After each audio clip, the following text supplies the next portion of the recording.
The Super Bowl betting choices right now, I think the line is, what, 4.5 with Philadelphia getting 4.5, or is it 5? I'd say a solid 5. Okay. At what point do you jump on New England, or at what point do you jump on Philadelphia? Well, what I do is I ignore the point spread, Dan, and I pointed that out in the USA Today special section.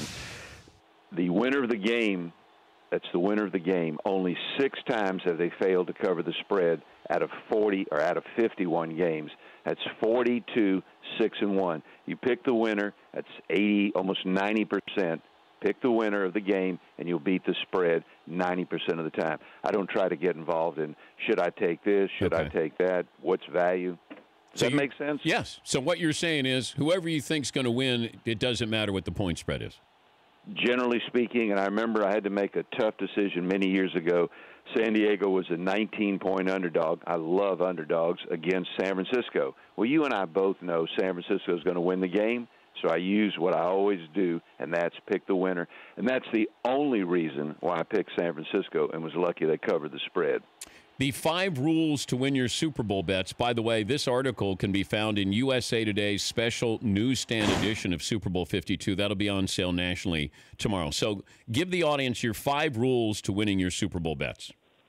Well, the first one we just talked about, just to pick the winner of the game, and 90% of the time you'll beat the spread. Okay. In total points wagering, this may sound contrarian. I guess it is contrarian, but when you have 2 offensively potent teams, bet the under.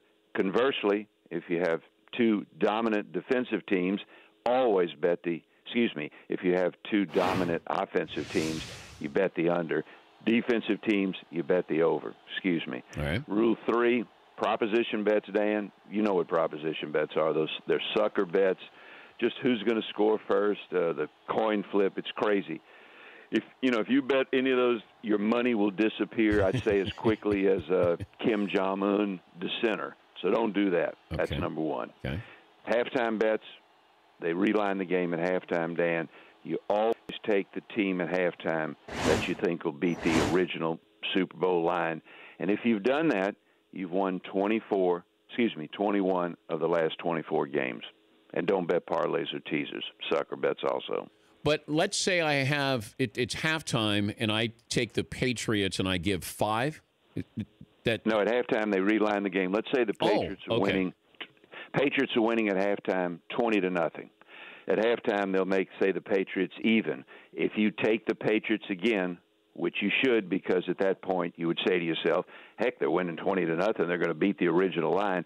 If you do that, you're laying for the half and for the game New England -20, because it would be 20-0, and the halftime line would be pick 'em. Right. But anyway, that's what you do. And there's a lot of people, Dan, that bet the halftime line for the second half.